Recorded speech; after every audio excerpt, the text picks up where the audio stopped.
Jadi Tapi dia saya mengatakan mengatakan bahwa dia tidak. tidak. Sahabat-sahabat dimanapun berada, saya Zulkifli M. Abbas mengharapkan sahabat-sahabat semua untuk kemudian mensubscribe, like, dan juga men-share channel kita ini. Salam Tauhid, salam satu Tuhan. Mereka akan membunuh dia. Artinya Yesus yang dibunuh ini ya orang yang namanya dibunuh ya, artinya dia tidak kuasa. Faktanya dia dibunuh. Kecuali dia bunuh diri. Nah, itu baru bisa masuk karena tidak ada kekuatan yang bisa membunuh Yesus, enggak ada. Berarti anak manusia yang diserahkan kepada manusia ini bukan dirinya. Nah, sekarang percaya enggak Anda di dalam Kisah Para Rasul 4 nomor 11 itu, Yesus adalah batu penjuru yang dibuang oleh tukang-tukang bangunan. Percaya enggak Anda? Ya, itu kan kiasan. Nah. Yesus itu sebagai batu penjuru yang dibuang oleh tukang-tukang bangunan. Itu arti kiasan, bukan arti arah harafiah. Oke. Ketika kita melihat di dalam pernyataan Yesus di Lukas 24 nomor 44, dia mengatakan harus digenapi semua yang tertulis tentang aku di dalam kitab Mazmur. Anda percaya ucapan Yesus tersebut? Ya, betul. Yang ada di dalam Mazmur 118 nomor 17, aku tidak akan mati. Itu siapa? Mazmur 100 berapa? 100 Cek dulu. 118 Mazmur 118 ayat 17. 117 ya. Mazmur 118 ayat 17. Mazmur 117 ayat 18. Mazmur 117 itu cuma 2 ayat, Bro. 118 nomor 17. Oh, 118 ayat 17 ya. Aku tidak akan mati tetapi hidup, dan aku akan menceritakan perbuatan-perbuatan Tuhan. Di sini tidak berbicara tentang Yesus, saya kira. Ya. Yesus itu, Bang. Baca nomor 22-nya. Coba kita mulai dari ayat 1 ya. Nah, nyanyian puji-pujian. Bersyukurlah kepada Tuhan sebab Ia baik, bahwasanya untuk selama-lamanya kasih setianya. Biarlah Israel berkata, bahwasanya untuk selama-lamanya kasih setianya. Biarlah kaum Harun berkata, bahwasanya untuk selama-lamanya kasih setianya. Biarlah orang yang takut akan Tuhan berkata, bahwasanya untuk selama-lamanya kasih setianya. Dalam kesesakan aku telah berseru kepada Tuhan. Tuhan telah menjawab aku dengan memberi kelegaan. Tuhan di pihakku, aku tidak akan takut. Apakah yang dapat dilakukan manusia terhadapku? Jadi ini berbicara secara umum. Kalau kita baca terus, ini tidak merujuk pada penyaliban Yesus. Coba Anda baca di nomor 22-nya coba. Jangan tergesa-gesa, baca nomor 22-nya dulu. Nomor berapa? Nomor 22-nya Anda baca. Nomor 22? Iya. Nomor 22. Batu, oke. Batu yang dibuang oleh tukang-tukang bangunan telah menjadi batu penjuru. Hal itu terjadi dari pihak Tuhan. Suatu perbuatan ajaib di mata kita. Inilah hari yang dijadikan Tuhan. Marilah kita bersorak-sorak dan bersukacita karenanya. Tetapi ini tidak berbicara tentang penyaliban. Iya. Kalau Anda juga mau dengar dulu Bang. Dengar dulu. Nah. Yesus mengatakan bahwasanya harus digenapi semua yang tertulis tentang aku dalam kitab Mazmur. Tadi di Kisah Para Rasul 4 nomor 11 Anda mengatakan itu Yesus. Itu Yesus kan? Berarti kalau dikatakan dalam Mazmur 18 nomor 22, batu penjuru yang dibuang oleh tukang bangunan itu adalah Yesus, berarti yang mengatakan aku tidak akan mati tetapi aku hidup. Dan di data nomor 18-nya itu sangat jelas dikatakan oleh Yesusnya, Tuhan telah menghajar aku dengan keras tetapi Tuhan tidak menyerahkan aku kepada kematian, kepada maut. Itu untuk Yesus, bukan untuk yang lain. Oke. Tapi itu tidak berbicara tentang penyaliban. Mari saya bawa Anda di Mazmur pasal 22. Tunggu dulu. Sebentar. Sabar. Nah, saya ngerti kalau itu sudah di luar kepala itu saya. Nah, sekarang Petrusnya mengatakan tentang penyaliban itu di dalam Mazmur ini. Petrusnya yang berkhotbah di dalam Kisah Rasul 2 nomor 29 sampai nomor 33. Di situ kemudian Petrus berkhotbah bahwa Daud yang adalah nabi telah bernubuat di dalam telah melihat penglihatan terkait dengan Mesias. Jasadnya tidak ditinggal di alam kubur dan tidak mengalami kematian, melainkan di data tiga-tiganya ditinggikan oleh tangan kanan Elohim. Berarti dia tidak mengalami kematian. Nah, Petrus ini merujuk kepada mana? Petrus merujuk kepada Mazmur 118 tadi. Dia tidak mengalami kematian. Aku tidak akan mati. Oke, saya jawab ya. Jadi memang di situ batu yang dibuang oleh tukang-tukang bangunan, tetapi di situ bukan merujuk pada penyaliban. Aku tidak akan mati. Bentar. Itu merujuk kepada penyaliban. Ayat yang merujuk pada penyaliban yaitu di apa? Mazmur pasal 22. Saya baca. Sabar. Ini kalau Anda mengapa engkau meninggalkan kalau Anda mendalami Mazmur, kalau Anda mendalami Mazmur, sudah berada di tiang salib, ya. Kalau Anda kalau Anda mendalami Mazmur 118 itu, di situ dikatakan, mereka mengelilingi aku seperti lebah. Mereka kemudian dikatakan mereka mengelilingi aku seperti lebah, lalu kemudian mereka menyala-nyala seperti api duri. Demi nama Tuhan sesungguhnya aku pukul mereka mundur. Aku ditolak dengan hebat sampai jatuh, tapi Tuhan menolong aku. Itu untuk Yesus itu. Itu untuk Yesus. Saya lanjutkan ya. Silakan. Saya lanjutkan ya.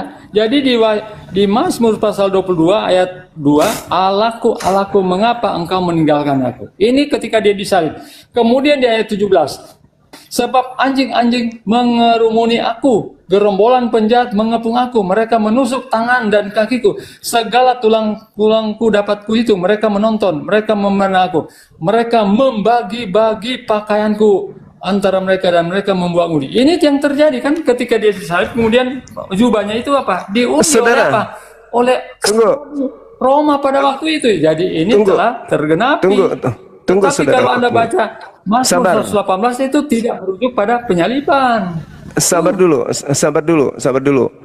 Sekarang apa kemudian menjadi acuan penulis atau pengarang kitab saudara tidak niru-niru supaya dicocokkan dengan Yesus, keadaan Yesus, supaya dicocokkan dengan keadaan ini? Apa yang menjadi jaminan? Sementara kemudian ketika Anda berbicara mengenai ini nubuatan, Yesusnya yang berkata, aku tidak akan mati. Tidak akan mati. Dan juga kemudian Anda lihat ketika Yesus ingin ditangkap di dalam kitab saudara di Lukas 22 itu, orang-orang datang kepada Yesus ingin menangkap. Apa kata Yesus? Kamu aku ini penyamun sampai engkau datang membawa pedang dan pentungan, padahal engkau setiap hari bersama aku di dalam bait suci. Tapi kamu tidak menangkap aku. Tetapi inilah saatmu dan saat kuasa kegelapan. Sekarang kuasa kegelapan berhasil tidak kemudian melakukan aksinya terhadap Yesus? Sementara Yohanes 14 nomor 30, Yesus mengatakan, iblis tidak berkuasa sedikit pun atas diriku. Betul. Ya. Sebelum penyalipan, bahkan dia sudah wanti-wanti kepada murid-muridnya. Mari kita baca di dalam Matius ya, Matius pasal 16 ya, Matius pasal 16. Pemberitahuan tentang penderitaan Yesus dan syarat-syarat mengikuti dia ya. Sejak waktu itu, Yesus mulai menyatakan kepada murid-muridnya bahwa ia harus pergi ke Yerusalem dan menanggung banyak penderitaan dari pihak tua-tua, imam-imam kepala, dan ahli-ahli Taurat, lalu dibunuh dan dibangkitkan pada hari yang ketiga. Itu belum terjadi penyalipan. Bahkan Yudas pun dia sudah katakan bahwa ada yang ikut pada perjamuan itu akan menyerahkan dia. Dan itu telah terjadi kan. Boleh Anda baca sampai nomor 23? Ketika Yesus berada di taman bersama murid yang lain, kemudian datanglah Yudas dan tentara Romawi. Dan ketika Yudas di situ dia kan mencium Yesus. Pada waktu itulah Yesus ditangkap, kemudian dihadapkan ke pengadilan, dan itu melalui proses-proses sampai pada penyalipan itu terjadi, dan itu terjadi sesuai dengan apa yang sudah dia buatkan. Aku datang bukan untuk dilayani, tetapi untuk melayani, bahkan memberikan nyawa sebagai tebusan bagi banyak orang, dan itu sudah tergenapi. Sekarang boleh Anda baca di dalam nomor 23-nya di Matius 16 tadi yang Anda baca. Matius berapa? Yang Anda baca barusan, Matius 16 nomor 23, Anda teruskan. Ayat 23. Iya. Oke. Ayat 23. Maka Yesus berpaling dan berkata kepada Petrus, "Hanyalah iblis, engkau suatu batu sandungan bagiku, sebab engkau bukan memikirkan apa yang dipikirkan Allah, melainkan apa yang dipikirkan manusia." Oke. Apa yang dipikirkan? Apa yang dipikirkan oleh Petrus di situ? Oke, karena Petrus apa? Tidak mau Yesus itu apa? Mengorbankan nyawanya. Ya. Makanya apa? Dia Ya, apa? yang dipikirkan, Yesus menghardik Petrus. Yang Ya, dipikirkan kenapa? Petrus.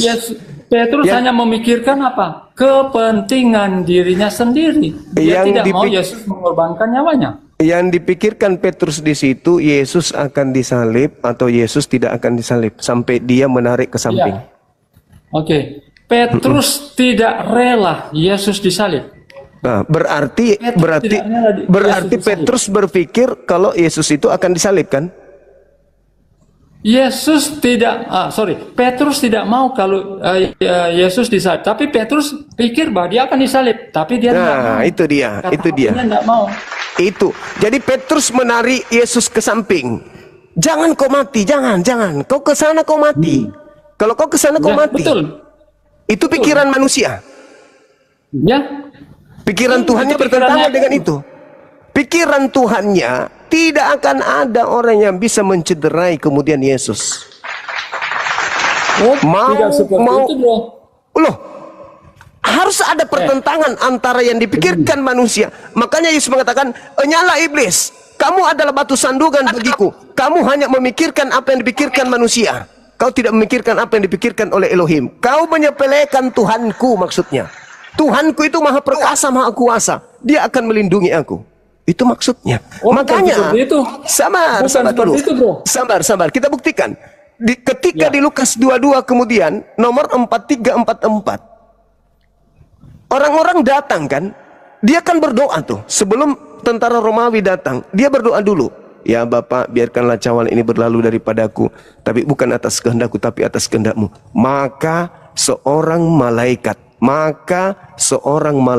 turun dari langit, datang kepada Yesus, memberikan kekuatan kepada Yesus. Dia semakin bersungguh-sungguh berdoa dan peluhnya seperti titik darah yang bercucuran ke tanah.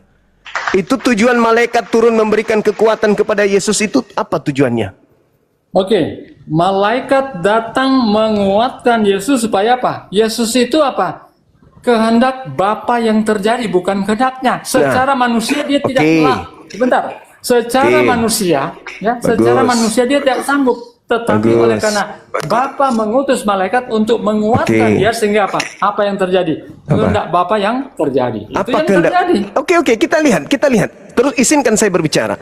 Jadi Yesus berdoa, malaikat turun untuk memberi kekuatan. Ketika di dalam Matius 4 atau Lukas 4, iblis mencoba Yesus.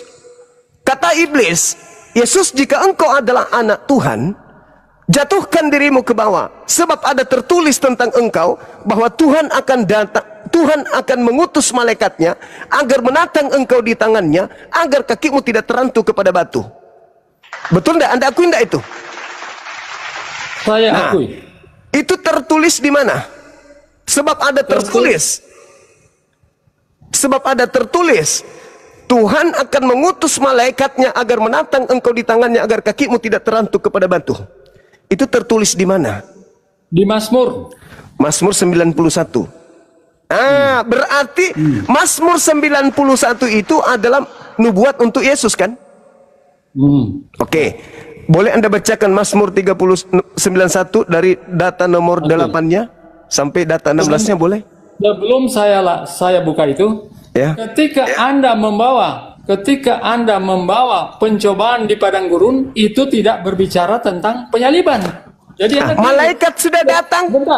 Sudah datang. Makanya baca Mazmur 91. Membawa Matius pasal 4 itu, ketika Yesus setelah selesai berpuasa selama 40 hari 40 malam kemudian dicobai oleh iblis, itu tidak berbicara tentang penyaliban. Jadi Anda harus ingat itu. Ya, Jadi Tunggu. merujuk pada Malaikat yang dinubuatkan itu betul-betul datang dan Anda sudah mengakui bahwa itu untuk Mazmur 91 itu untuk Yesus dan ya, malaikat betul, sudah datang. Dengar. Oke, betul untuk Yesus, tapi itu tidak merujuk pada penyaliban. Oke, saya baca dalilnya kalau begitu. Di dalam Mazmur merujuk 91 pada Matius pasal 4 ya. Oke. Saya baca juga Matius pasal 4. Dan Lukas 4. Nah, di situ dikatakan begini. Orang yang duduk di dalam perlindungan yang maha tinggi dan bermalam dalam naungan yang maha kuasa akan berkata kepada Tuhan, tempat perlindunganku dan kubu pertahananku, Tuhanku yang kupercayai. Itu ucapan-ucapan Yesus tuh. Sungguh dialah yang melepaskan engkau dari jerat. Itu masih berkesinambungan. Lalu kemudian data nomor 5, engkau tidak usah takut terhadap gelapnya malam, dahsyatnya malam, terhadap panah dan seterusnya, bla bla bla bla bla. Lalu dikatakan, walau 1000 orang rebah di sisimu dan 10.000 di sebelah kananmu, tetapi itu tidak akan menimpamu. Engkau hanya menonton, engkau hanya melihat dengan matamu sendiri dan melihat pembalasan terhadap orang-orang fasik. Fasik ini apa? Amsal 17:23. Fasik adalah orang yang menerima suap. Engkau hanya menonton dengan matamu sendiri dan melihat pembalasan terhadap orang fasik. Sebab Tuhan adalah tempat perlindunganmu yang maha tinggi dan Dia adalah tempat perteduhanmu. Terus, malapetaka tidak akan menimpa engkau. Tulah tidak akan mendekati kepada kemahmu. Sebab malaikat-malaikatnya akan diperintahkannya kepadamu untuk menatang engkau di jalanmu. Mereka akan menatang engkau di atas tangannya, agar kakimu tidak terantuk kepada batu. Itu untuk Yesus. Dengan panjang umur akan aku kenyangkan engkau dan aku perlihatkan kepadamu keselamatan daripadaku. Malaikat turun membawa Yesus, terangkat, dan Yesus hanya menonton orang fasik sebagai pembalasan. Oke, silakan. Betul itu untuk Yesus. Tapi itu tidak berbicara, tetapi itu di luar konteks penyaliban. Ya, kenapa? Terus kalau Anda mau mengatakan konteks penyaliban, silakan. Yesus sudah mengatakan kepada murid-muridnya bahwa apa? Dia akan pergi ke Yerusalem dan kemudian akan menerima apa? Perlakuan dari imam-imam kepala, ahli-ahli Taurat, kemudian apa? Dibunuh dan pada hari yang ketiga dibangkitkan. Dan itu sudah terjadi. Jadi nubuatannya itu sudah digenapi. Tapi kalau Anda merujuk pada kitab Mazmur, itu juga menyatakan bertentangan dengan ucapan Yesus, bertentangan dengan nubuatan untuk Yesus. Dan Yesus pada saat Anda berbicara mengenai kitab Matius itu, Yesus hanya mengatakan anak manusia akan diserahkan kepada manusia. Mereka akan membunuh dia. Dia di situ siapapun boleh. Penggantinya boleh, pengkhianat boleh. Tidak bohong Yesus itu. Masalahnya sekarang adalah ketika Petrus menarik dia ke samping dan berkata, "Enyahlah iblis, kamu hanya memikirkan apa yang dipikirkan manusia." Nah, yang dipikirkan oleh Bapa, oleh Tuhan tentang anaknya, menyerahkan kepada orang yang salah atau menyelamatkan dia. Ingat Mazmur tadi? Yesus ini. Apa pertanyaan Anda? Sorry, apa pertanyaan Anda? Kan Petrus dikatakan, enyahlah iblis. Kau hanya memikirkan apa yang dipikirkan manusia. Kamu tidak memikirkan apa yang dipikirkan oleh Tuhan. Apa yang dipikirkan Tuhan? Apa rancangan Tuhan? Apa ide Tuhan? Apa gagasan Tuhan tentang orang benar? Oke. Dibiarkan dibunuh atau dia menyelamatkan? Silakan. Kalau di konteks tentang Yesus itu adalah apa? Yesus menyerahkan nyawanya atas apa? Tentunya kehendak Bapaknya di surga. Karena segala sesuatu yang dilakukan oleh Yesus kan atas kehendak Bapaknya. Dia tidak melakukan di luar kehendak Bapa. Jadi makanya ketika dia berdoa, biarlah cawan ini berlalu daripadaku, tetapi biarlah kehendakmu yang jadi. Jadi apa yang sudah datang terjadi malaikat meminta Yesus itu atas kehendak Bapaknya di surga. Datang malaikat memberi kekuatan. Yang berikut. Bukankah ketika bukankah ketika dia sudah mau ditangkap dan dia katakan, saya tiap hari berada di bait Allah, kenapa kamu tidak menangkap saya? Karena dia katakan itu belum saatnya, nanti saatnya tiba. Saat apa? Saat apa yang tiba? Saat apa yang tiba? Penyelamatan atau kuasa kegelapan? Penyaliban. Saat penyaliban. Saatnya kuasa kegelapan. Enggak, itu penyaliban. Tetapi itu akan terjadi tetapi inilah saatmu dan kuasa kegelapan. Oh, tidak seperti itu. Silakan Anda baca Lukas 22 nomor 53, silakan. Matius. Ya, di Matius. Oke, Lukas 22 ya, dan bentar. Lukas 22 nomor 53, silakan Anda baca. Bentar.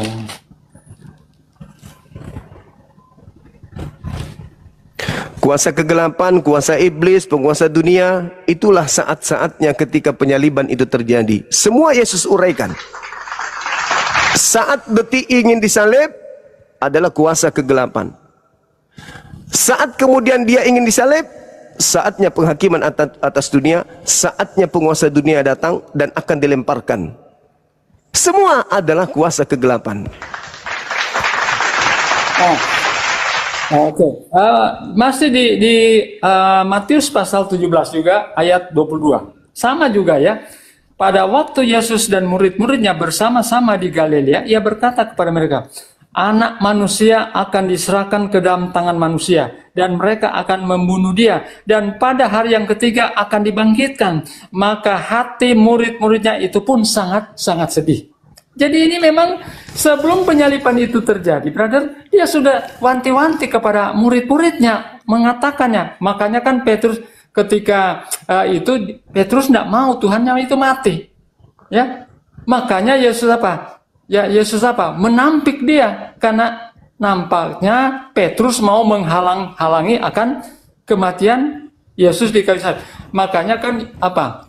Yesus sudah apa? Menyangkal. Bahkan sebelum Petrus menyangkal 3 kali, Yesus sudah apa? Katakan, sebelum ayam berkokok 3 kali, kamu sudah menyangkal aku. Sebelum ayam berkokok, kamu sudah menyangkal aku 3 kali. Dan itu terjadi di apa? Di halaman pengadilan. Ya, itu tak bisa dibantah lagi. Oke. Sekarang penyaliban itu kuasa kegelapan atau kuasa kebenaran? Oke. Itu adalah kehendak Bapa dari surga. Kenapa Yesus katakan kuasa kegelapan? Yesus atas kehendak Bapa, bukan atas kehendak dia sendiri. Kenapa Yesus mengatakan orang yang ingin membunuhnya itu adalah anak iblis? Kenapa orang yang menangkapnya itu adalah kuasa kegelapan? Di mana Yesus mengatakan bahwa orang yang menangkap orang yang menangkap dia itu adalah kuasa kegelapan? Di dalam Lukas 22 nomor 53. Lukas 22 ayat 53. Lukas 22 ayat 53. Oke. Lukas 22 ayat 53. Saya baca ya. Padahal ini sebetulnya bagus ini ya. Padahal tiap-tiap hari aku ada di tengah-tengah kamu di dalam bait Allah, dan kamu tidak menangkap aku. Tetapi inilah saat kamu, dan inilah kuasa kegelapan itu. Oke. Pertanyaannya di sini apa? Saatnya belum tiba, dan inilah saatnya untuk mereka menangkap dia. Maka terjadi itu kan? Ya, penyaliban itu apa? Penyaliban itu kuasa kebenaran atau kuasa kegelapan? Oke.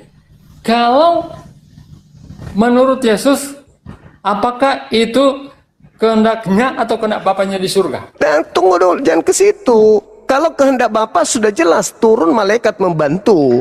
Artinya tergenapi yang dikatakan iblis, jika kamu anak Tuhan, Tuhan akan datang menolongmu. Dan itu terbukti, malaikat datang memberi kekuatan.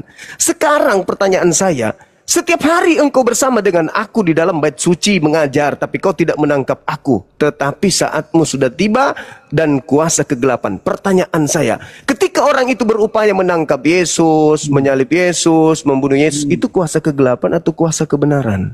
Oke. Itu dijawab di dalam Yohanes 10 ayat 17. Dengarkan ya. Bapa mengasihi aku, oleh karena aku memberikan nyawaku untuk apa? Menerimanya kembali.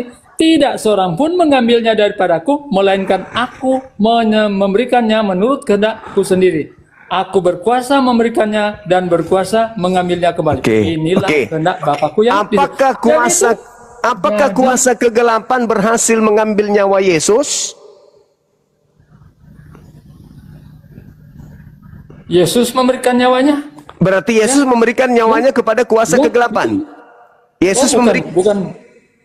Yesus mengatakan, aku datang bukan untuk dilayani, tetapi untuk melayani dan memberikan nyawaku sebagai tebusan. Berarti Yesus memberikan nyawanya kepada kuasa kegelapan, begitu maksudnya?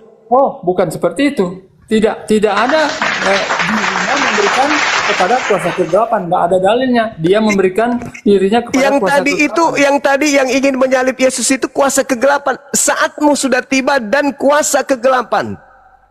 Tapi apakah dia memberikan kepada kuasa kegelapan? Oh, tidak. Karena Anda yang mengatakan Anda memberikan. Aku tidak memberikan kepada siapapun, tapi aku berhak memberikan dan mengambilnya kembali. Anda yang menuduhnya memberikan itu. Boleh nggak Anda baca sekali lagi Yohanes 14 nomor 30? Boleh nggak? Saya baca ya. Yohanes 10 ayat 17 ya. Saya sudah paham kalau itu. Bentar.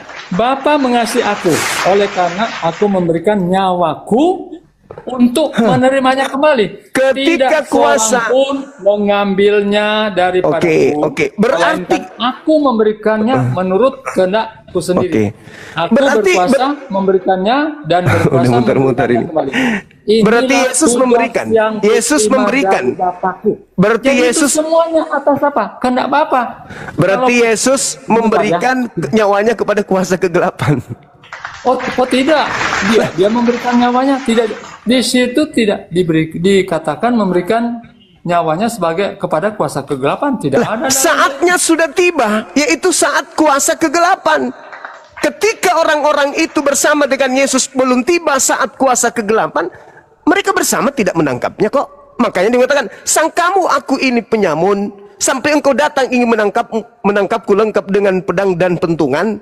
Padahal setiap saat kamu bersama-sama aku dalam bait suci mengajar. Kau tidak menangkap aku. Tetapi saatmu tiba dan kuasa kegelapan.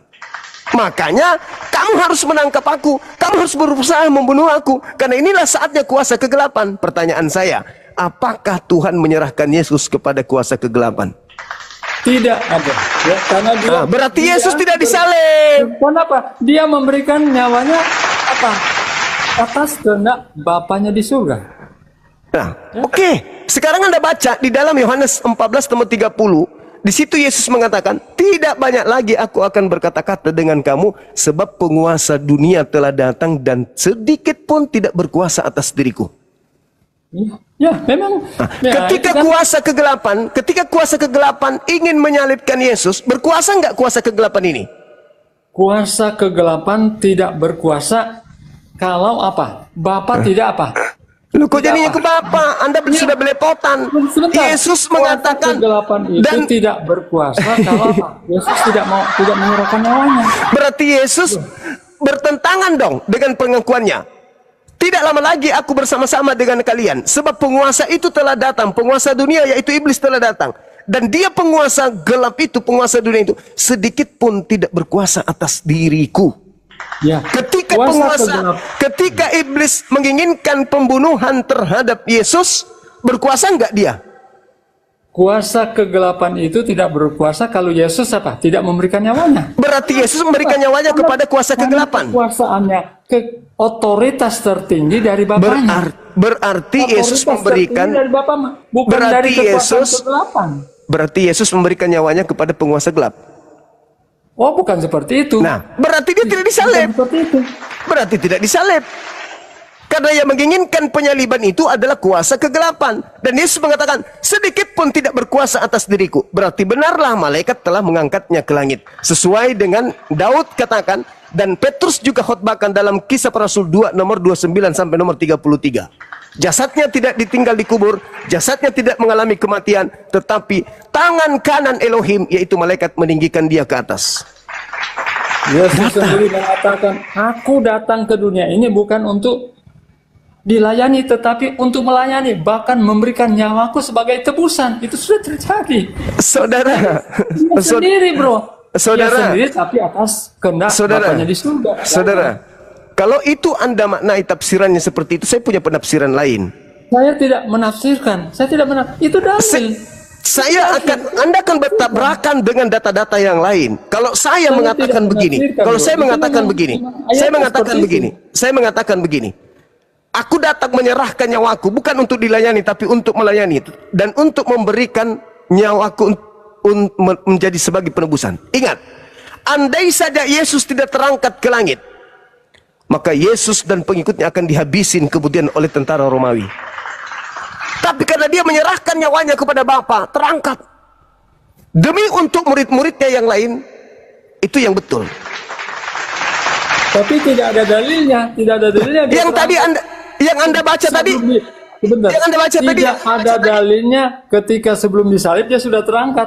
Nanti setelah 40 hari malaikat mengatakan itu, Mazmur mengatakan itu, Petrus juga mengatakan itu. Itu bukan dalam konteks penyaliban. Jadi Kenapa Anda harus menyalibkan Yesus? Apa bedanya Anda dengan iblis yang senantiasa ingin membunuh Yesus? Kenapa harus penyaliban? Kenapa ingin kali Anda menyalibkan Yesus? Tidak ada nubuatan itu, enggak ada nubuatan. Ketika Anda mengatakan, aku datang bukan untuk dilayani, tapi melayani dan memberikan nyawaku demi penebusan banyak orang. Betul. Ketika dia masih muda, sabar. Tapi dia tidak memberikan nyawanya di tiang salib, tetapi dia berikan nyawanya diangkat ke langit sehingga murid-muridnya diselamatkan. Masih ada pengejaran. Sabar dulu. Kutanya dulu sama saudara. Ketika Yesus terangkat ke langit, apakah murid-muridnya kemudian masih mengalami penganiayaan? Waktu kapan dulu? Ya, itu pertanyaan saya. Kapan? Sederhana, bukan? Jadi tidak ada dalil. Anda ngemukakan ketika Yesus terangkat ke langit, apakah dia menyerahkan nyawanya kepada Tuhan? Pasrah. Sudah kan? Kehendakmu, apa yang kau mau? Mengangkatmu. Ya sudah, silakan, aku serahkan. Tapi dia kemudian mengatakan, sabar dulu. Tidak ada dalil seperti itu. Yesusnya mengatakan dalam Lukas 24 nomor 44, aku harus pergi sesuai dengan apa yang tertulis tentang aku di dalam kitab Taurat. Di dalam kitab Taurat, kata Tuhan, jangan kau membunuh orang yang tidak bersalah. Jangan kau membunuh orang yang benar. Sekarang Yesus orang bersalah, orang benar atau gimana? Boleh nggak dibunuh Yesus? Konteksnya berbeda. Konteksnya harus sesuai dengan kehendak Bapa. Makanya tadi dikatakan, nyala iblis. Kamu memikirkan apa yang dipikirkan manusia. Kau tidak memikirkan apa yang dipikirkan oleh Tuhan. Tuhan mengatakan, jangan kau membunuh orang yang benar. Jangan kau membunuh orang yang tidak bersalah. Sebab aku Tuhan tidak akan membenarkan orang yang bersalah. Yesus orang benar. Penyaliban itu kok salib lagi, saudaraku. Dengarkan. Itu yang Anda kemukakan itu di luar konteks penyaliban. Sekarang Anda, saudara, sekarang saya lihat Anda itu gila salib. Saya mau tanya, menurut orang Yahudi berdasarkan kitab Torah, syarat untuk disalib itu apa? Orang yang jahat. Orang jahat. Ya? Yesus jahat nggak?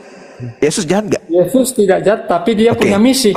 Tapi misi Yesus kan berbeda. Misi Yesus memberikan nyawa sebagai tebusan. Itu bedanya dengan orang yang jahat. Di mana diajarkan menebus dosa dengan menyalib? Ya? Di mana? Yesus sudah kan ajarkan kan? Di mana dosa ditebus dengan menyalib manusia?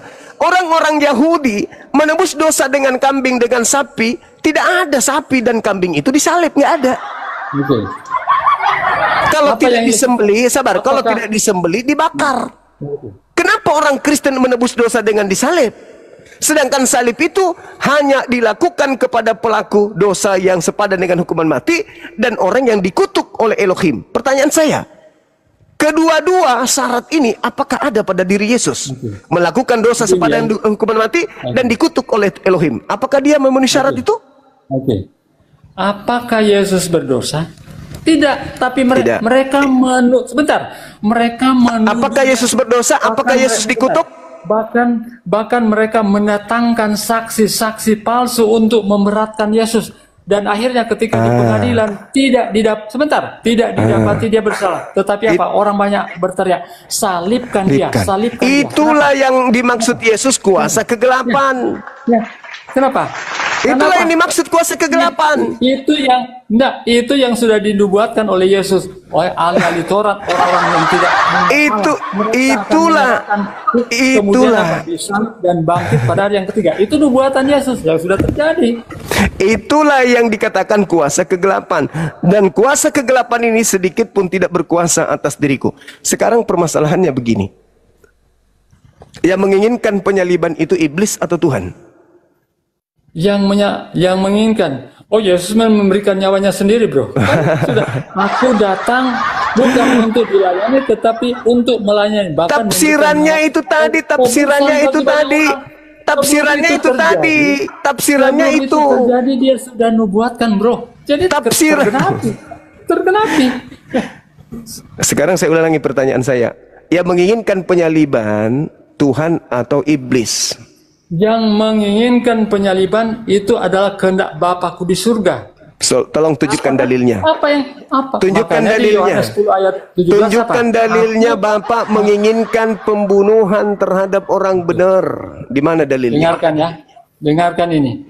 Bapa mengasihi aku, ya, oleh karena aku memberikan nyawaku, ya, untuk menerimanya kembali. Tidak seorang pun mengambilnya daripadaku, melainkan aku memberikannya menurut. Aduh, parah. Berkuasa memberikannya. Yang dimaksud itu, inilah kehendak Bapakku yang di sorga. Aduh, susah ini. Atas kehendak Bapakku di sorga. Sudah teracuni otaknya. Mengasihi Bapa, diangkat dia ke atas, menyerahkan nyawanya untuk diangkat ke atas. Itu maksudnya, bukan di tiang salib.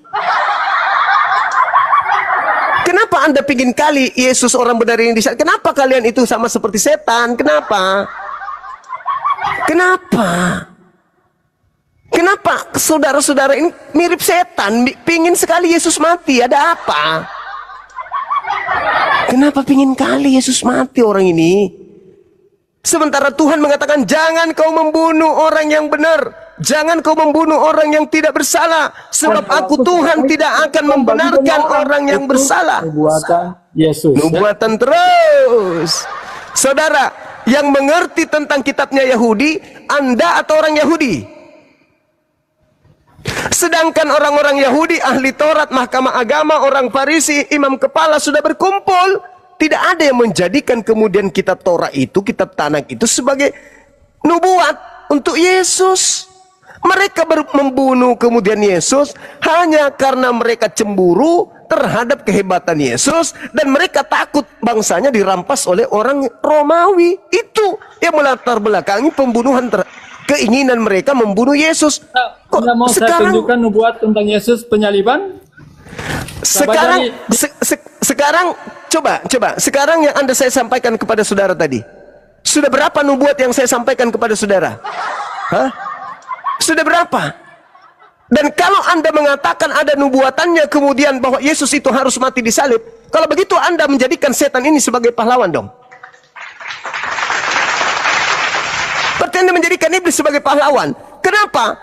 Lukas 22 nomor 3, iblis merasuki Yudas. Akibatnya Yudas melaporkan Yesus, mengkhianati Yesus. Aku berkuasa itu sudah kujelaskan. Kalau dia berkuasa memberikan nyawanya dan menerimanya kembali, berarti dia bukan yang disalib.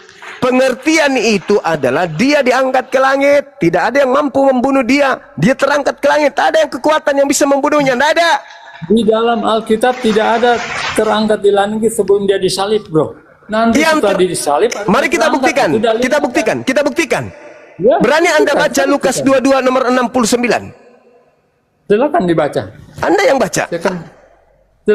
Apa? Lukas berapa? Lukas 22 nomor 68 nomor 69. Jangan lagi Anda plesetkan, itu Bible Anda sendiri. Lukas 22 ayat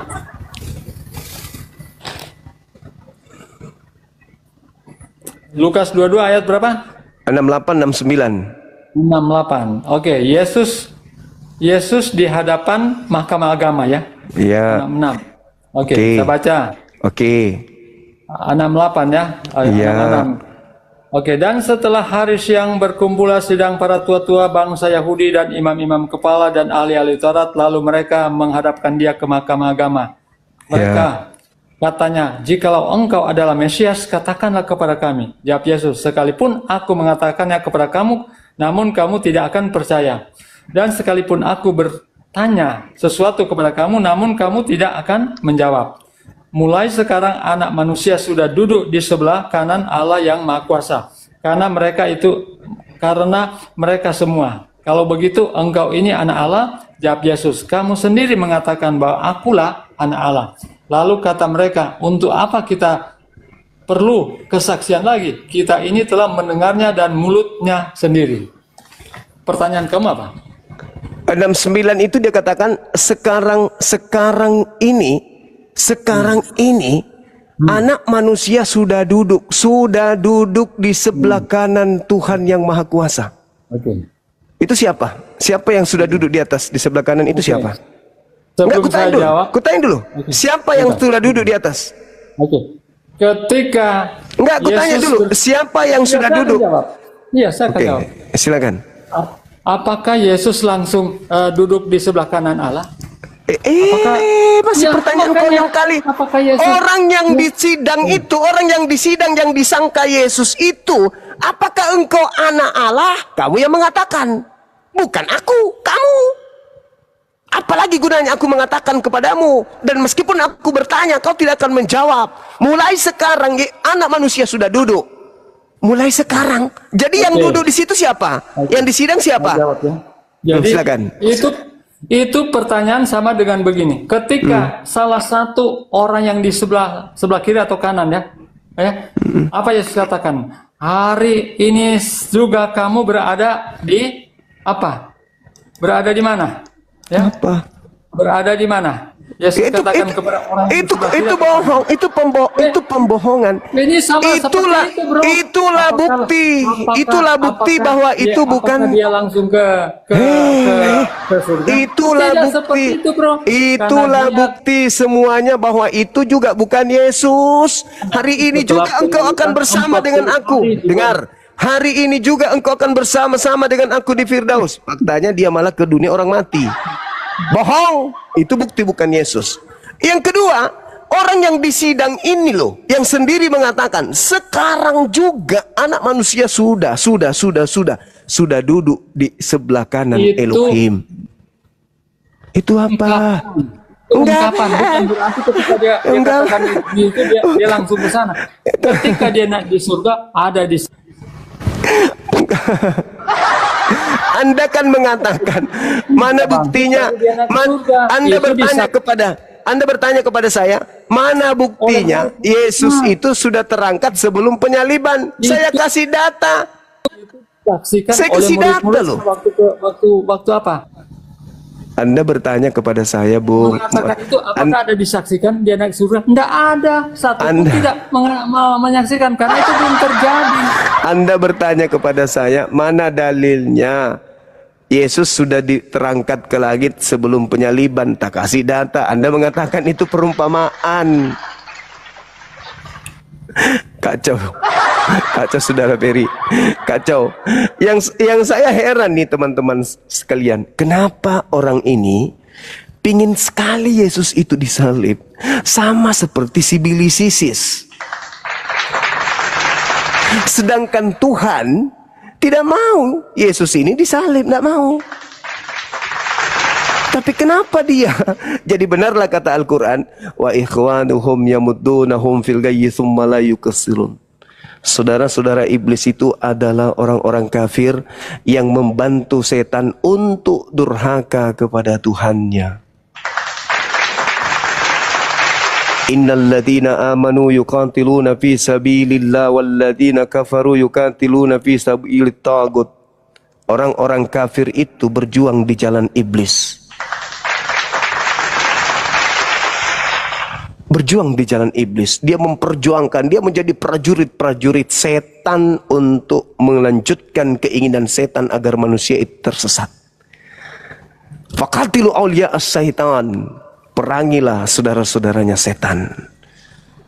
Itu perintah dari Al-Quran. Maka kita harus meluruskan. Kenapa kalian pingin kali Yesus itu disalib? Apa bedanya kalian dengan setan? Gitu saudara-saudaraku ya, agar sekadar kita tahu kenapa mereka berjuang mati-matian. Yesus harus mati, harus salib, harus. Apa sih yang kalian inginkan? Kok seperti iblis? Sementara Yesus tidak akan mati. Kata Yesus, aku tidak akan mati tetapi hidup. Nah itu kata Yesus. Oke, selamat malam saudara Henson. Bisa buka kamera bang? Aku di kapal. Orang kapal perokok lah udah. Halo. Aku mencinta ya. Halo. Halo, bisa buka kameranya? Belum bisa bang, belum bisa buka. Kasih undangan bang. Nggak bisa juga kayaknya. Coba moderator dikasih undangan.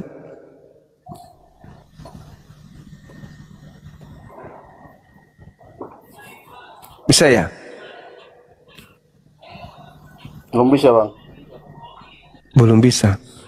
Gimana Bang Handi? Moderatornya di bawah.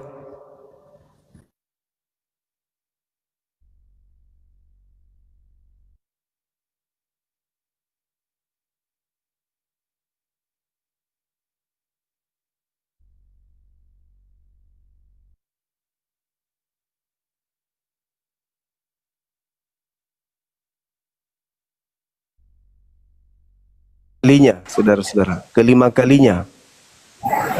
Ini benar-benar kuat. Teman-teman yang 16.000k ini, 16k ini, tolong di follow akun ini biar semakin banyak yang kemudian bisa mendengarkan materi-materi diskusi lintas agama kita, supaya teman-teman kita Kristen juga bisa nyimak, teman-teman Islam juga nyimak. Silakan di follow 16k yang ada di sini. Begitu juga teman-teman yang ingin nonton siaran ulang dari diskusi ini bisa ke channel Zulkifli M. Abbas Official, channel YouTube saya ya.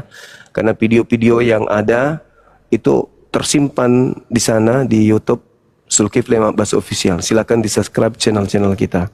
Mudah-mudahan dengan 16k ini bisa sebagian atau setengahnya masuk kembali ke YouTube. Untuk mensubscribe sana, tinggal di sana 10 menit minimal atau maksimal 5 menit kembali lagi ke TikTok. Silakan. Halo, selamat malam saudara Javin Gulo. Silakan buka kamera bang. Selamat malam bang. Silakan buka kameranya bang, biar tidak ngantuk kita. Buka dulu maskernya bang. Nggak perlu, kok jadi masker pula jadi alasan.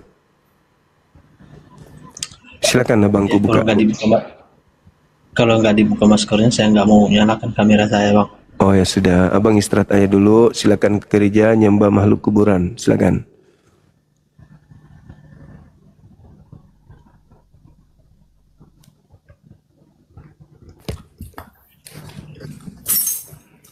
Halo, selamat malam. Selamat malam, Bang Juma menyala. Siap. Iya, silakan buka kameranya bang. Dari sekte mana ini? Katolik. Bentar, saya pakai baju bentar ya. Siap.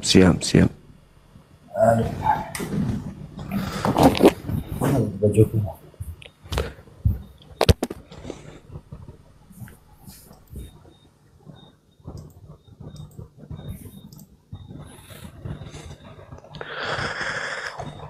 Aduh, luar biasa.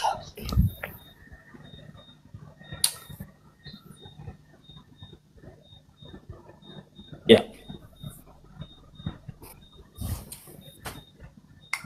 Bentar.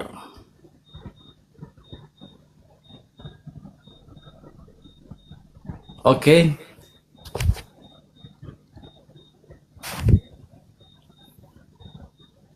Iya, silakan bang. Dari mana? Katolik apa Protestan ini? Karismatik Bang Juma. Karismatik, wah luar biasa ya. Ya. Oke, silakan. Karismatik itu juga menerima penyaliban ya? Ya, betul. Saudara tadi mendengarkan diskusi kami mungkin? Belum, saya baru masuk ini, Bang Juma. Saya baru masuk pula ini. Oke. Baik. Gimana? Jadi gini, saudara Kristen ini, karismatik ini adalah orang-orang yang dienakkan gitu loh. Ya, Orang yang paling nikmat dalam beragama karena dengan matinya Tuhannya di atas salib, orang Kristen bukan lagi hamba Tuhan, tetapi orang Kristen itu menjadi anak Tuhan dan pewaris surga.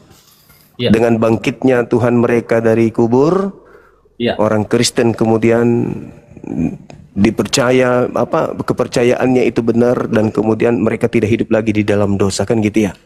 betul. Betapa banyak kemudian keunggulan-keunggulan yang diterima oleh agama Anda karena Tuhan Anda dibunuh oleh orang-orang pada saat itu. Nah, pertanyaan saya, ketika Anda mendapatkan sesuatu yang sangat-sangat luar biasa ini, apa yang pantas Anda nobatkan kepada pelaku penyaliban Tuhan Anda sehingga Anda bisa selamat? Pahlawankah atau penjahat? Silakan. Untuk penyaliban Tuhan Yesus, Bang Juman, mungkin itu sudah nubuatan dari perjanjian lama ya. Memang dia harus mati untuk manusia, untuk menyelamatkan manusia. Justru kita berterima kasih sama Tuhan sudah mati untuk kita ya, bukan kepada orang yang membunuhnya ya atau melakukan hal itu. Nah, Kalau menurut saya secara pribadi, bisa tidak Tuhan Anda mati tanpa mereka membunuhnya? itu pertanyaan-pertanyaan seperti itu sebenarnya menjebak ya. Kalau dulu orang-orang mungkin seperti orang ateis ya, jadi pertanyaan mereka seperti begini: kenapa Yesus harus disalibkan? Kenapa biasanya orang Yahudi atau orang-orang di luar sana, kalau biasanya orang kalau melakukan kesalahan itu biasanya dilempar dengan batu, kenapa harus disalibkan gitu loh. Nah, ini adalah pertanyaan-pertanyaan menjebak sebenarnya. Kembali lagi ya Bang Juman, kalau secara pribadi, secara saya ya, mau gimana pun Yesus dibunuh, disalibkan, mau dilempar batu, mau apapun itu, keyakinan saya itu hanya dengan Tuhan sudah selamatkan saya gitu loh. Tuhan sampai jadi manusia untuk memberikan teladan, kasihilah musuhmu, kasihilah sesamamu manusia. Dan itu saya lakukan, istilahnya saya ikutin ajaran Yesus. Itu aja sih yang bikin saya, kenapa saya tetap ikut Tuhan sampai hari ini. Oke, baik. Ketika saudara mengatakan pertanyaan saya adalah pertanyaan menjebak, Iya. Itu artinya Anda sadar bahwa Anda telah menjebak diri Anda dalam sebuah keadaan. Bagaimana mungkin seorang penjahat melakukan tindakan kejahatan, lalu orang-orang yang menerima upah dari kejahatannya itu tidak mampu mengucapkan terima kasih sekalipun, apalagi mendudukkannya sebagai pahlawan. Tadi saya menyanjung Anda sebagai seorang karismatik, bukan lagi hamba Tuhan, tapi anak Tuhan, dan dijadikan sebagai pewaris surga. Belum lagi kalau Anda melihat di dalam Filipi 2, ya, di situ diterangkan kemudian bahwa seluruh nama yang ada di kolong langit dan di bumi ini bertekuk lutut kepada Dia dikarenakan Dia mati di atas salib. Sangat luar biasa. Di dalam Roma 14 nomor 9, untuk itulah Yesus mati agar Ia dibangkitkan untuk menjadi Tuhan bagi orang Kristen. Begitu juga di dalam Kisah Para Rasul 2 nomor 36. Orang Israel harus tahu bahwa Yesus yang kau salibkan itu telah dijadikan menjadi Tuhan dan Kristus. Luar biasa. Artinya kematian Yesus membuahkan sesuatu yang sangat-sangat nikmat bagi saudara. Tidakkah sedikit pun Anda mau mengucapkan terima kasih kepada Dia yang telah mengeksekusi Tuhan Anda? Karena Tuhan Anda mengatakan begini, Yohanes 10 nomor 17 nomor 8, tidak ada seorang pun yang mampu kemudian, tidak ada yang mampu kemudian mengambil nyawaku, kecuali aku sendiri yang menyerahkannya dan berkuasa mengambilnya kembali. Tapi itu dilanggar. Apa buktinya? Ternyata dia dibunuh. Apa buktinya dia dibunuh? Markus 9 nomor 30 31. Lalu anak manusia akan diserahkan kepada manusia dan mereka akan membunuhnya. Nah, tuh. Berarti Tuhan Anda yang tadinya tak ada yang mampu membunuhnya ternyata dibunuh. Akibatnya apa? Dari pelaku-pelaku pembunuh ini, hebat kali ini pelaku pembunuh. Dia mengatakan bahwa tak ada yang sanggup membunuhku. Tak ada yang bisa mengambil nyawaku kecuali aku menyerahkannya sendiri dan berkuasa mengambilnya kembali. Faktanya dia dibunuh. Artinya pelaku telah berhasil memberikan hadiah terindah dalam hidup saudara, yaitu keselamatan. Jadi kesimpulannya bukan Yesusnya yang pahlawan. Bukan Yesusnya juru selamat. Juru selamat Anda itu adalah yang membunuh Tuhan Anda. Tanpa Tuhan Anda dibunuh, Anda mau selamat seperti apa? Seperti apa Anda ingin membunuh? Sedangkan di dalam 1 Korintus 15 nomor 17, tanpa kebangkitan, sia-sialah imanmu dan kamu tetap hidup di dalam dosa. Berarti orang yang menyalib Yesus itu adalah orang yang super berjasa untuk orang Kristen. Anda menjebak diri Anda sendiri dan keyakinan Anda yang selama ini Anda anut, Anda tidak pernah renungkan, Anda tidak pernah pikirkan, hanya menikmati doktrin dan dogma selamat, kami adalah anak-anak Tuhan, bla bla bla bla bla bla bla. Ketika diurut kejadian itu ternyata Anda berada pada sesuatu yang hampa. Silakan Anda keluar dari jebakan itu dengan alasan apa? Apakah dia pahlawan atau dia penjahat? Silakan. Kenapa sampai hari ini saya masih percaya Yesus ya Bang Juman? Karena semua sudah tertulis di Alkitab ya. Yesus mati, Yesus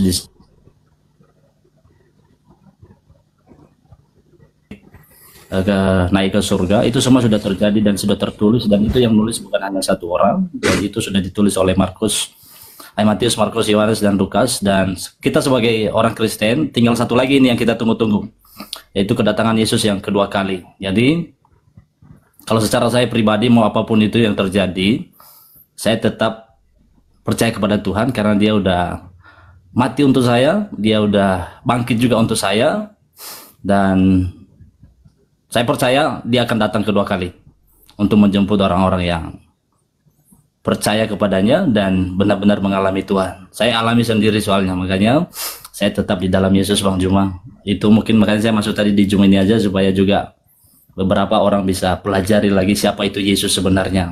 Kenapa Yesus harus jadi manusia? Karena dia harus memberikan teladan. Kenapa? Kalau kita lihat di Perjanjian Lama Bang Juma, manusia ini jatuh terus dalam dosa. Makanya kalau kita berbicara tentang keselamatan itu nggak ada selain dalam Yesus. Kenapa? Karena Yesus hanya dia yang dari surga turun ke bumi dan dia yang tahu jalan ke surga. Kalau yang jadi pertanyaan sekarang, surga itu di mana? Ini yang menjadi pertanyaan-pertanyaan orang ya. Ada yang bilang surga di atas, neraka di mana? Di bawah. Enggak juga, banyak orang yang ke atas, banyak juga orang yang ke bawah, tak ada. Tapi hanya Yesus lah yang tahu jalan ke surga. Kenapa? Karena memang dia Tuhan dan memang dia dari atas. Itu sih menurut iman saya, Bang Juman. Terserah lah gimana Bang Juman, menurutnya gimana? Ya.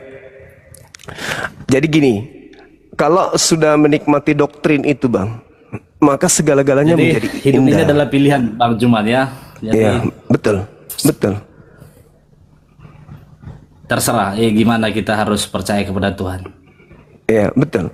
Cuman gini, hidup itu pilihan. Iya, jaringan kurang bagus ya. Ya, hidup itu pilihan, itu betul. Dan kematian itu suatu kepastian. Jaringan Bang Juman kurang bagus ya. Jaringan saya ya, teman-teman, suara saya dibagi mana? Ini udah. Oke. Jadi hidup itu pilihan, memang betul. Makanya di agama kami itu la ikraha fiddin, tidak ada paksaan dalam beragama. Wa qulil haqqu min rabbikum, kebenaran itu sudah kutorehkan semua di alam semesta ini. Siapa yang mau beriman silakan, yang mau kafir silakan, yang mau kufur ingkar kepadaku silakan. Itu betul itu. Betul itu. Orang yang tidak menggunakan akal sehat, tutup panci pun bisa dituhankan. Orang tidak menggunakan akal sehat. Nah, saya melihat nih, di dalam kitab saudara, kan kami ini sebagai sasaran empuk nih. Amanat agung itu sasaran empunya itu Islam. Jadikanlah seluruh bangsa menjadi pengikutku. Berarti kami harus menjadi pengikut makhluk yang keluar dari kubur. Tunggu dulu. Kami menggunakan akal sehat. Kalau berbicara mengenai kaidah kebenaran, Yesusnya berpesan kepada pengikutnya Bani Israel. Jangan ke bangsa lain. Sedangkan Anda bukan bangsa Israel. Matius 10 nomor 5 nomor 6. Yesus berpesan kepada ke-12 muridnya agar jangan ke bangsa lain, tetapi pergilah kepada domba-dombaku yang sesat dari umat Israel. Nah, satu hal yang perlu saya sampaikan kepada saudara. Yesus yang datang ke atas muka bumi ini sebagai jalan keselamatan bagi Bani Israel itu berpesan kepada pengikutnya, akan ada 2 oknum datang setelah aku. Yang pertama adalah roh penghibur, yang kedua adalah Yesus palsu, penyesat. Yesus mengatakan di dalam Yohanes 16, sejenak beliau belum terangkat ke langit. Apa kata Yesus? Yohanes 16 nomor 7, adalah benar jikalau aku pergi, sebab kalau aku tidak pergi, maka roh penghibur atau roh kebenaran itu tidak akan datang kepadamu. Namun kalau aku pergi, aku akan mengutus kepadamu. Itu satu. Berarti yang diutus ini sesuai dengan permintaan Yesus kepada Bapaknya di dalam Yohanes 14 nomor 16. Aku akan minta kepada Bapa agar Bapa mengutus seorang penolong lain. Seorang penolong lain ini akan datang jikalau aku pergi. Dia tidak akan datang sebelum aku pergi. Yohanes 16 nomor 7 nomor 8 sampai nomor 15. Ini yang satu yang datang ini adalah roh kebenaran. Yang datang yang kedua adalah penyesat. Matius 24 nomor 4 nomor 5 nomor 24 dan seterusnya.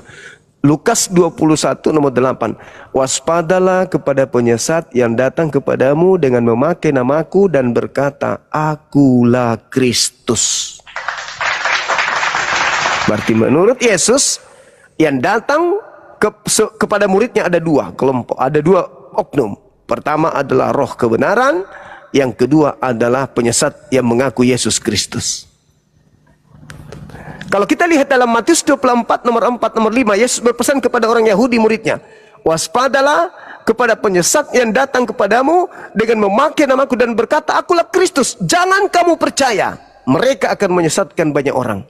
Berarti kalau Yesus seorang benar, ucapannya harus tergenapi dong. Ada penyesat mengaku Yesus Kristus, menyesatkan banyak orang. Berarti kami sebagai Muslim ketika membaca Bible ini, ungkapan Yesus dalam Matius 24 nomor 4 nomor 5 ini, kalau ini firman Tuhan atau ini adalah sabdanya Yesus, beneran sabdanya Yesus, harus ada banyak orang sebagai pengikut Yesus palsu. Waspadalah kepada penyesat yang datang kepadamu. Ini nasihat Yesus kepada Bani Israel. Memakai namaku, berkata akulah Kristus, akulah Mesias. Jangan kamu percaya, mereka akan menyesatkan banyak orang. Sekarang pertanyaan saya, tunjukkan banyak orang di atas muka bumi ini yang mengaku sebagai pengikut Kristus selain Kristen. Kalau Kristen ini adalah pengikut Kristus yang asli, mana pengikut Kristus palsu yang banyak itu?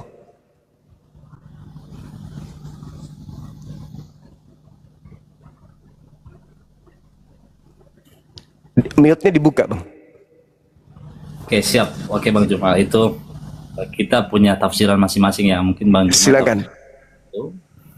Jadi kalau menurut saya ya, walaupun ya seperti di Indonesia inilah, mungkin pengikut Yesus mungkin ada sekitar 15% lah kurang lebih di Indonesia. 6%. 6% ya. Oke.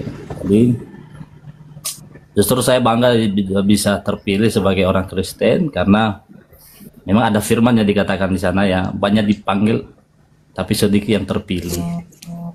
Ya, jadi yang saya imani ya itulah, saya bilang saya tetap percaya dengan Yesus dan kita punya doktrin masing-masing, mungkin tafsiran masing-masing. Dan mungkin saya ada pertanyaan lah sama Bang Juman. Kalau menurut Bang Juma keselamatan itu seperti apa sih di dalam Muslim? Kalau di dalam Kristen kan keselamatan itu kan hanya ada di dalam Yesus ya. Kami percaya itu. Iya, silakan. Saya katakan tadi kalau hanya modal percaya, ya apapun itu.